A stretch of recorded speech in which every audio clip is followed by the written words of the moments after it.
2026 April 23 Tamil Nadu చరిత్రలో అత్యంత కీలకమైన రోజు. ఎందుకంటే ఈసారి జరగబోయే ఎలక్షన్ మామూలు ఎలక్షన్ కాదు. దశాబ్దాలుగా ఉన్న లెక్కలన్నీ తారుమారు అయిపోయాయి. ఒక పక్క అధికారంలో ఉన్న ముఖ్యమంత్రి తన కుర్చీని కాపాడుకోవడానికి ప్రాణాలకు తెగించి పోరాడుతున్నారు. ఇంకో పక్క ఎవ్వరూ ఊహించని విధంగా ఒక మెగా అలియన్స్ సీక్రెట్ గా రెడీ అయిపోయింది. వీటన్నిటికీ మించి అసలు సిస్టమ్ మొత్తాన్ని షేక్ చేస్తూ ఒక కొత్త పవర్ గ్రౌండ్ లోకి దిగింది. అందరూ ఒక పార్టీ గెలుస్తుందని ఫిక్స్ అయిపోయిన టైంలో సడన్ గా బయటకు వచ్చిన కొన్ని సీక్రెట్ రిపోర్ట్స్, సర్వేలు చూసి మొత్తం ఇండియా షాక్ అవుతుంది. అసలు గత కొన్ని నెలలుగా తమిళనాడు పాలిటిక్స్ లో ఏం జరిగింది? తెర వెనుక ఉండి ఇదంతా నడిపిస్తుంది ఎవరు? కరెక్ట్ గా మే 4న రాబోయే రిజల్ట్స్ లో ఎవరి మైండ్ బ్లాక్ అవబోతుంది? ఈ 2026 తమిళనాడు ఎలక్షన్స్ వెనుక ఉన్న అసలైన మిస్టరీని ఇప్పుడు మనం డీకోడ్ చేద్దాం. తమిళనాడు పాలిటిక్స్ అనగానే మనకు గుర్తొచ్చేది రెండు పేర్లు. ఒకటి డిఎంకే, ఇంకొకటి ఏఐఏడిఎంకే. ఇన్ని సంవత్సరాలుగా ఈ రెండు పార్టీల మధ్య పవర్ మారుతూ వస్తుంది. 2021లో ఎంకే స్టాలిన్ గారు ముఖ్యమంత్రి అయిన తరువాత ఇక తమిళనాడులో డిఎంకే పార్టీని కొట్టే వాళ్ళే లేరు అని అందరూ అనుకున్నారు. వాళ్ళ అలయన్స్ చాలా స్ట్రాంగ్ గా ఉంది. కానీ రాజకీయం అంటేనే ఎప్పుడు ఏం జరుగుతుందో తెలియని ఒక పెద్ద చదరంగం. 2024 సెప్టెంబర్ నెలలో ఒక ఊహించని పరిణామం జరిగింది. ముఖ్యమంత్రి స్టాలిన్ గారు తన కొడుకు ఉదయనిధి స్టాలిన్ కు డిప్యూటీ సీఎం పోస్ట్ ఇచ్చారు. అప్పటి వరకు కేవలం youth welfare, sports development minister గా ఉన్న ఉదయనిధి సడన్ గా డిప్యూటీ సీఎం చేయడానికి వెనుక ఒక పెద్ద స్ట్రాటజీ ఉంది. ఎందుకంటే గ్రౌండ్ లెవెల్లో యూత్ ఓటర్లను ఆకర్షించడం డిఎంకేకి చాలా అవసరం అయిపోయింది. ప్రభుత్వ పథకాలు, మహిళలకు ఫ్రీ బస్ ప్రయాణం లాంటివి బాగానే వర్కౌట్ అవుతున్నా కూడా ఎక్కడో ఒక మూల ప్రజల్లో ప్రభుత్వం మీద చిన్న వ్యతిరేకత మొదలైంది. దాన్ని కవర్ చేసి యూత్ ని తమ వైపు తిప్పుకోవడానికే ఉదయనిధి స్టాలిన్ కి ఆ ప్రమోషన్ ఇచ్చారని పొలిటికల్ అనలిస్టులు చెప్పారు. అప్పటి వరకు డిఎంకే అలయన్స్ అంతా పర్ఫెక్ట్ గా ఉండనుకున్న టైంలోనే మెల్లగా చిన్న చిన్న పొగుళ్లు మొదలయ్యాయి. డిఎంకే కూటమిలో ఉన్న కొన్ని చిన్న పార్టీలు సడన్ గా అసంతృప్తి బయట పెట్టడం స్టార్ట్ చేశాయి. ఫర్ ఎగ్జాంపుల్, పుదుచ్చేరిలో VCK party DMK Congress alliance నుంచి బయటకు వచ్చేసింది. అలాగే తమిళనాడులో కూడా టి వేల్మురుగన్ కి చెందిన పార్టీ డిఎంకే పెద్దనలాగా డామినేట్ చేస్తుందని చెప్పి అలయన్స్ నుంచి బయటకు వచ్చేస్తున్నట్లు ప్రకటించింది. ఇవన్నీ చూస్తుంటే పైకి సైలెంట్ గా కనిపిస్తున్న లోపల ఏదో పెద్ద తుఫాన్ రాబోతుందని క్లియర్ గా అర్థమైపోయింది. ఎంకే స్టాలిన్ గారు ఈ ఎలక్షన్స్ ని తమిళనాడు వర్సెస్ ఢిల్లీ అన్నట్లుగా ప్రొజెక్ట్ చేసి సెంటిమెంట్ తో ఓట్లు కొట్టాలని ప్లాన్ చేశారు. కానీ సరిగ్గా అదే టైంలో ప్రతిపక్షంలో ఉన్న ఏఐఏడిఎంకే పార్టీ ఒక సైలెంట్ మాస్టర్ ప్లాన్ ని అమలు చేయడం స్టార్ట్ చేసింది. ఎడపాడి పళనిస్వామి, అందరూ షార్ట్ కట్ లో ఈపీఎస్ అని పిలిచే లీడర్, తన వ్యూహాలకు పొదును పెట్టారు. 2021 ఎలక్షన్స్ లో ఓడిపోయిన తరువాత ఏఐఏడిఎంకే పని అయిపోయింది, పార్టీ రెండుగా చీలిపోయిందని అందరూ అనుకున్నారు. కానీ ఈపీఎస్ గారు మాత్రం చాలా కూల్ గా పక్కా ప్లానింగ్ తో పార్టీని తన కంట్రోల్లోకి తెచ్చుకున్నారు. ఎవ్వరికీ తెలియకుండా ఒక బలమైన కూటమిని రెడీ చేయడం మొదలు పెట్టారు. అదే ఈ స్టోరీలో వచ్చిన మొదటి పెద్ద ట్విస్ట్. మార్చ్ 2026 ఎలక్షన్స్ కి ఇంకొక నెల రోజులు మాత్రమే టైం ఉంది. చెన్నైలోని ఏఐఏడిఎంకే హెడ్ క్వార్టర్స్ లో ఒక మీటింగ్ జరిగింది. ఆ మీటింగ్ స్టార్ట్ అయిన కేవలం 2 గంటల్లోనే ఒక సంచలన ప్రకటన బయటకు వచ్చింది. అదేంటంటే ఏఐఏడిఎంకే, బీజేపీ, పిఎంకే, ఏఎంఎంకే పార్టీలు అన్ని కలిసి ఒక మెగా ఎన్డీఏ అలయన్స్ గా ఏర్పడ్డాయి. సీట్ల పంపకాలు కూడా ఎలక్షన్ కి ముందే చాలా స్మూత్ గా అయిపోయాయి. ఈపీఎస్ గారు, కేంద్ర మంత్రి పీయూష్ గోయల్, పిఎంకే లీడర్ అనూప్ మణి రామదాస్ మరియు టీటీవీ దినకరన్ కలిసి ఈ డీల్ ని క్లోజ్ చేశారు. మొత్తం 234 స్థానాలు గాను ఏఐఏడిఎంకే సుమారు 169 సీట్లలో పోటీ చేయడానికి రెడీ అవ్వగా బీజేపీకి ఏకంగా 27 సీట్లు ఇచ్చారు. గత ఎలక్షన్ లో బీజేపీకి కేవలం 20 సీట్లు మాత్రమే ఇస్తే ఈసారి వాళ్ళ బలం పెరిగిందని చెప్పి 7 సీట్లు అదనంగా ఇచ్చారు. అలాగే పిఎంకేకి 18 సీట్లు, ఏఎంఎంకేకి 11 సీట్లు, టీఎంసీకి 5 సీట్లు ఇచ్చారు. డిఎంకే అలయన్స్ లో సీట్ల పంపకాల కోసం 20 రోజుల పాటు తలలు పట్టుకుంటే వీళ్ళు మాత్రం కేవలం 2 గంటల్లో మొత్తం సెట్ చేసి పక్కన పెట్టారు. ఇది చూసి డిఎంకే లీడర్లకే కాదు, మొత్తం మీడియాకు కూడా మైండ్ బ్లాక్ అయిపోయింది. ఈపీఎస్ గారు తన సొంత నియోజకవర్గం అయిన ఎడపాడి నుంచే మళ్లీ పోటీ చేస్తున్నారు.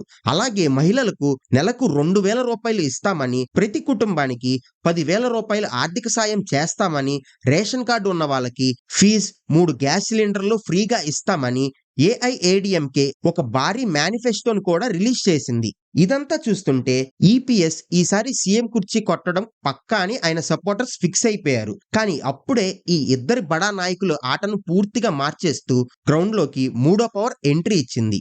అక్కడే ఈ ఎలక్షన్ లెక్కలన్నీ పూర్తిగా మారిపోయాయి. ఆ మూడో పవర్ ఎవరో కాదు, కోట్లాది మంది అభిమానులు తలపతి అని ముద్దుగా పిలుచుకునే హీరో విజయ్. చాలా సంవత్సరాలుగా విజయ్ రాజకీయాల్లోకి వస్తాడని అందరూ ఎదురు చూశారు. ఫైనల్ గా ఆయన టీవీకే అనే పార్టీని పెట్టి డైరెక్ట్ గా 2026 ఎలక్షన్స్ టార్గెట్ గా గ్రౌండ్ లోకి దిగారు. మొదట్లో విజయ్ పార్టీ కూడా ఎన్డీఏ అలయన్స్ లో కలుస్తుందని చాలా రూమర్స్ వచ్చాయి. కానీ మార్చి నెలలో విజయ్ పార్టీ వాళ్ళు ఒక క్లారిటీ ఇచ్చారు. ఆ రూమర్స్ అన్ని అబద్ధమని, టీవీకే పార్టీ ఎవరితోనూ పొత్తు పెట్టుకోకుండా మొత్తం 234 సీట్లలో ఒంటరిగా పోటీ చేస్తుందని ప్రకటించారు. విజయ్ తీసుకున్న ఈ డెసిషన్ మామూలు డెసిషన్ కాదు. ఎందుకంటే ఒక కొత్త పార్టీ పెట్టి మొదటి ఎలక్షన్ లోనే ఒంటరిగా అన్ని సీట్లలో పోటీ చేయడం అంటే అది చాలా పెద్ద రిస్క్. కానీ విజయ్ టార్గెట్ చాలా క్లియర్ గా ఉంది. ఆయన ఏకంగా సీఎం స్టాలిన్ నే టార్గెట్ చేస్తూ మాట్లాడారు.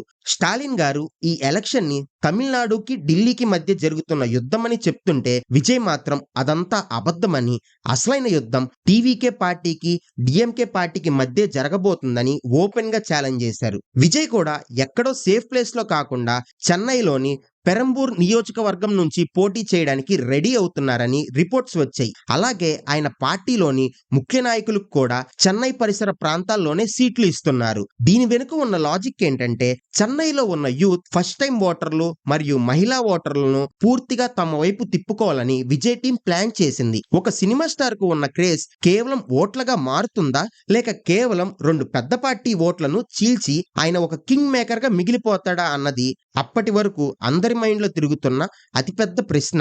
సరిగ్గా ఈ కన్ఫ్యూజన్ పీక్స్ లో ఉన్న టైంలోనే ఎలక్షన్స్ కి ముందు కొన్ని సర్వే సంస్థలు రిలీజ్ చేసిన ప్రీ పోల్ రిపోర్ట్స్ బయటకు వచ్చాయి. ఈ రిపోర్ట్స్ చూసిన తరువాత రాజకీయ నాయకులకే కాదు, సామాన్య ప్రజలకు కూడా ఏం జరుగుతుందో అర్థం కాలేదు. ఎందుకంటే ఒక్కో సర్వే ఒక్కో రకంగా ఉంటుంది. అగ్ని న్యూస్ సర్వీస్ వాళ్ళు చేసిన సర్వేలో డిఎంకే అలయన్స్ కి ఏకంగా 180 సీట్లు వస్తాయని, స్టాలిన్ గారికి మహిళల సపోర్ట్ చాలా స్ట్రాంగ్ గా ఉందని చెప్పారు. ఎన్ రామ్ లాంటి సీనియర్ జర్నలిస్టులు కూడా డిఎంకే కూటమి 150కి పైగా సీట్లు వస్తాయని, యాంటీ ఇంక్యుబెన్సీ ఉన్నప్పటికీ ఎంకే స్టాలిన్ గారికి ఉన్న పర్సనల్ ఇమేజ్ ఆ పార్టీని గెలిపిస్తుందని చెప్పారు. కానీ అప్పుడే ఐఎస్ఎస్ఎన్ఎస్ మ్యాట్రిక్స్ అనే ఒక పెద్ద సంస్థ చేసిన సర్వే రిపోర్ట్ బయటకు వచ్చి అందరికి షాక్ ఇచ్చింది. ఆ రిపోర్ట్ ప్రకారం ఈ 2026 ఎలక్షన్స్ లో తమిళనాడులో పవర్ మారబోతుందని చెప్పారు. ఏఐఏడిఎంకే బీజేపీ ఉన్న ఎన్డీఏ కూటమి 114 నుంచి 127 సీట్లు వస్తాయని,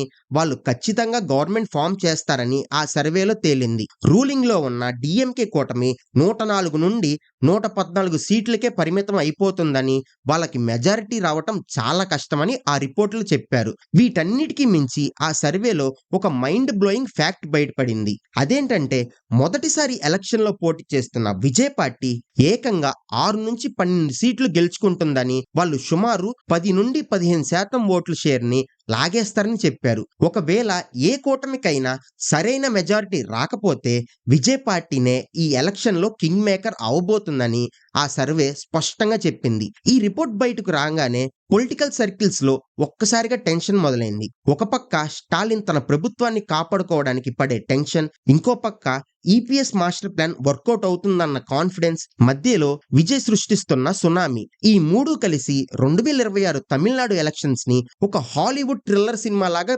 మార్చేశాయి. ఈ పరిణామాలన్నిటినీ చూస్తుంటే అసలు తమిళనాడు ఓటర్ల మైండ్ లో ఏముందో ఎవ్వరికి అర్థం కావడం లేదు. డిఎంకే పార్టీ చూస్తే తమ సంక్షేమ పథకాలు, ట్రెవిడియన్ మోడల్ మీద చాలా నమ్మకంతో ఉంది. ఉదయనిధి స్టాలిన్ కూడా మీడియా ముందుకు వచ్చి మేము ఇచ్చిన మాట నిలబెట్టుకుంటాం, ఈ ఎలక్షన్ లో మేమే గెలుస్తామని చాలా కాన్ఫిడెంట్ గా చెప్పారు. కానీ గ్రౌండ్ రియాలిటీ వేరుగా ఉంది. ఇన్నాళ్ళు డిఎంకే వైపు ఉన్న ఓటర్లలో కొంతమంది ఇప్పుడు ఆల్టర్నేటివ్ కోసం చూస్తున్నారు. ముఖ్యంగా యువత, కొత్తగా ఓటు వేయబోతున్న వాళ్ళు విజయ్ వైపు ఆకర్షితులవుతున్నారు. ఇక బీజేపీ విషయానికి వస్తే వాళ్ళ లీడర్ అన్నమలై చేసిన అగ్రెసివ్ క్యాంపెయిన్ వల్ల బీజేపీకి బలం మునపటి కంటే చాలా పెరిగింది. కోయంబత్తూర్, మదురై లాంటి అర్బన్ ఏరియాల్లో బీజేపీకి మంచి పట్టు దొరికింది.